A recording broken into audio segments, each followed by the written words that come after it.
ఇప్పుడు కులాల వంతు వచ్చింది గొడ్డల పార్టీకి.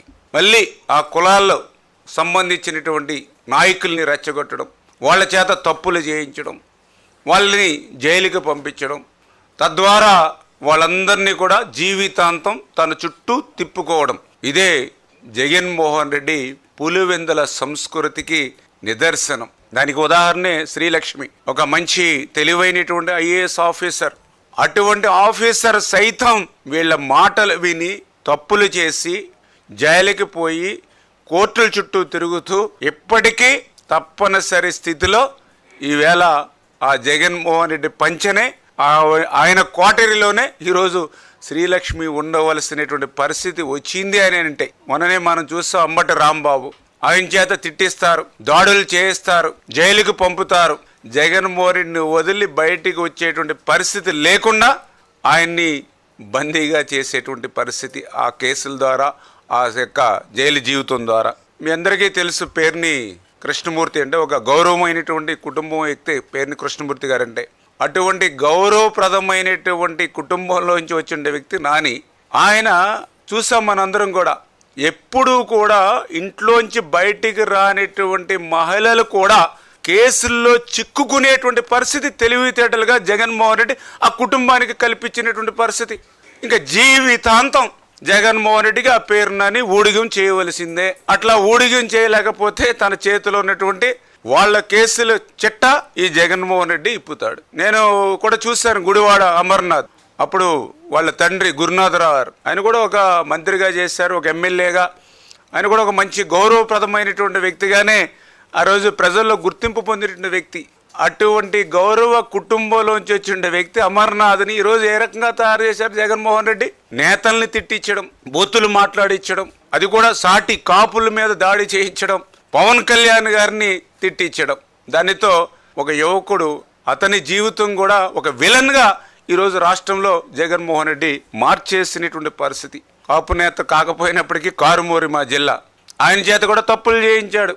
నిన్న మొన్న జైలుకి వాళ్ళ అబ్బాయిని పంపించాడు. ఈయన కూడా రేపో మాపో వెళ్ళేటువంటి పరిస్థితి జగన్మోహన్ రెడ్డి కల్పించాడు.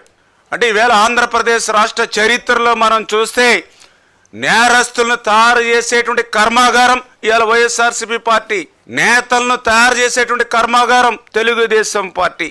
ఇవాళ వైఎస్ఆర్సీపీ కాపు నేతలను బూతు నేతలుగా, రోత నేతలుగా మార్చి వాళ్ళ జీవితాల్ని నాశనం చేస్తున్నటువంటి జగన్మోహన్ రెడ్డి యొక్క కబంధ హస్తాలు, ఆయన యొక్క వైఖరిని వేళ గుర్తుపెట్టుకోమని తోటి కాపు సోదరులను కూడా మీ ద్వారా కూడా తెలియజేసుకుంటూ ఉన్నా.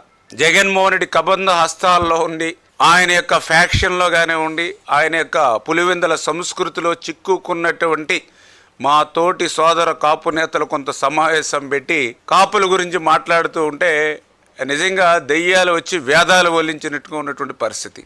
ఆ రోజు ఏదైతే కాపులకి 5% మరి ఈడబ్ల్యూ రిజర్వేషన్ ఆ రోజు మరి చంద్రబాబు నాయుడు గారు EWS economically weaker sections 5% reservation ఆ రోజు చంద్రబాబు నాయుడు గారు ఇస్తే, దాన్ని ఏకపక్షంగా 2019లో జగన్మోహన్ రెడ్డి అసెంబ్లీ సాక్షిగా రద్దు చేస్తే, కొత్తగా మీరు రిజర్వేషన్లు ఇవ్వాల్సిలా ఉచ్చనిటువంటి రిజర్వేషన్లు కూడా రద్దు చేస్తే, ఆ రోజు ఎందుకు మీ నోరులు మోగబోయాయి?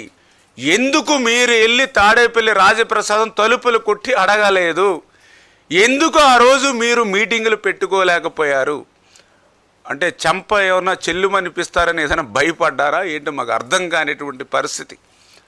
ఎందుకంటే రిజర్వేషన్లు కాపులకి అనేది ఈరోజు కాదు, దగ్గర 30-40 సంవత్సరాల నుంచి వాళ్ళు అడుగుతున్నటువంటి కళ. బ్రిటిష్ వారి కాలం నుంచి కూడా కాపులకు రిజర్వేషన్లు ఉంటే దాన్ని నీలం సంజయ్ రెడ్డి వచ్చి రద్దు చేశాడు. తర్వాత దళిత బిడ్డ దామోదర సంజయ్ వచ్చి మళ్ళీ కాపులకి రిజర్వేషన్లు ఇస్తే, తర్వాత వచ్చినటువంటి కాసు బ్రహ్మానందరెడ్డి ఆ రిజర్వేషన్లు రద్దు చేశాడు. మళ్ళీ చంద్రబాబు నాయుడు గారు ఈడబ్ల్యూఎస్లో కేంద్రం ఇస్తే బీసీలకు ఎవరికి ఎటువంటి నష్టం లేకుండా ఎకనామికలీ వీకర్ సెక్షన్లో ఏదైతే కేంద్రం అదనంగా 10% ఇస్తే ఏ బీసీలకి నష్టం లేకుండా 5% చంద్రబాబు నాయుడు గారు ఇస్తే దాన్ని మళ్ళీ మొన్న జగన్మోహన్ రెడ్డి రద్దు చేసినటువంటి పరిస్థితి. అంటే చరిత్రలో కాపులకి రిజర్వేషన్ ఇచ్చింది ఇద్దరు. ఒకటి దళిత బిడ్డ దామోదర సంజీవయ్య, రెండవది నారా చంద్రబాబు నాయుడు గారు. కాపు చరిత్రలో రిజర్వేషన్లు రద్దు చేసింది ముగ్గురు.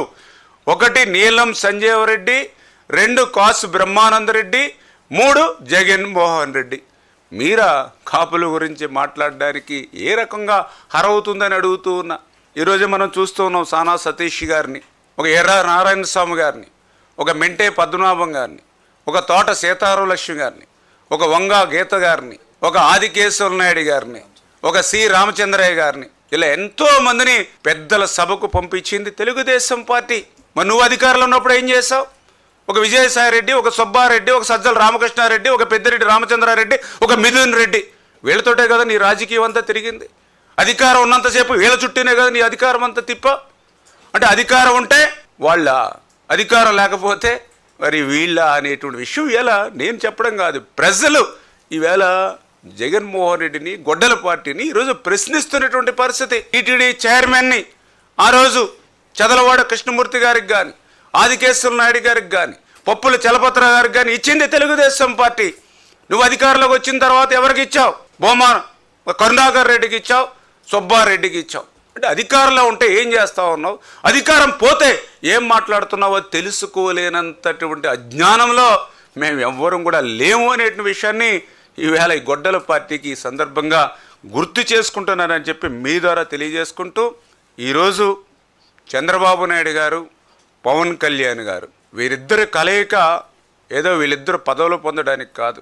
5 సంవత్సరాల నీ నిరంకుశత్వ నియంతృత్వ పాలన నుంచి ఈ రాష్ట్రాన్ని స్వేచ్ఛ స్వతంత్రం ఇవ్వాలనేటువంటి ఆలోచనతో, 5 సంవత్సరాల నీ కక్షలు, కేసులు, వేధింపుల పాలన నుంచి ఈ యొక్క రాష్ట్రానికి ఉపశమనం కలిగించాలనేటువంటి ఉద్దేశంతో, 5 సంవత్సరాలు నీ బుల్రోజర్లు, నీ బూతుల పంచాంగం నుంచి ఈ యొక్క రాష్ట్ర ప్రజలకు మరి ఈవేళ స్వేచ్ఛ వాయువులు ఇవ్వాలనే ఆ రోజు చంద్రబాబు నాయుడు గారు, పవన్ కళ్యాణ్ గారు కలిసినటువంటి పరిస్థితి. ఆ రోజు కలిసిన నాటి దగ్గర నుంచి ఇంకొక 15-20 సంవత్సరాల పాటు ఈ కూటమి ఇట్లానే కలిసి ఉంటుందని ఏదైతే చంద్రబాబు నాయుడు గారు, పవన్ కళ్యాణ్ గారు ఒక రామ లక్ష్మణుల మాదిరిగా కలిసి ఉంటూ ఉన్నారో, ఈ రకంగా రామ లక్ష్మణులుగా చంద్రబాబు నాయుడు గారు, పవన్ గారు కలిసి ఉన్నంత కాలం ఈ ఆంధ్రప్రదేశ్ రాష్ట్రంలో గొడ్డల పార్టీకి మనుగడ లేదనేటువంటి వాస్తవాన్ని గ్రహించినటువంటి జగన్మోహన్ రెడ్డి అటువంటి రామ లక్ష్మణులైనటువంటి చంద్రబాబు, పవన్ కళ్యాణ్ని విడగొట్టాలనేటువంటి కుట్రలు, కుతంత్రాల్లో భాగంగానే అటువంటి పులివెందుల సంస్కృతిని అమలు చేసుకుంటూనే ఈవేళ పవన్ని, కాపుల్ని టార్గెట్ చేస్తూ ఈవేళ గొడ్డల పార్టీ చేస్తున్నటువంటి రాజకీయాలని ప్రజలందరూ కూడా నిశితంగా గమనించాలని చెప్పేసి కూడా మీ ద్వారా కోరుతూ ఉన్నాం. కులాల మధ్య అడ్డుగోడలు ఉండకూడదని ఈవేళ చంద్రబాబు నాయుడు గారు పనిచేస్తూ ఉంటే, ఈవేళ గొడ్డల పార్టీ మాత్రం కులాల మధ్య అడ్డుగోడలు ఉండాలి, కులాల మధ్యలో అడ్డుగోడలు ఉంటేనే రాజకీయ భవిష్యత్తు ఉంటుందనేటువంటి ఆలోచనతో, దుర్మార్గంతో ఈవేళ గొడ్డల పార్టీ ఈ రాష్ట్రంలో చేస్తున్నటువంటి రాజకీయాల పట్ల ప్రజలందరూ కూడా అప్రమత్తంగా ఉండాలని చెప్పి మీ ద్వారా అందరినీ కూడా కోరుకుంటూ ఉన్నాం. Thank you.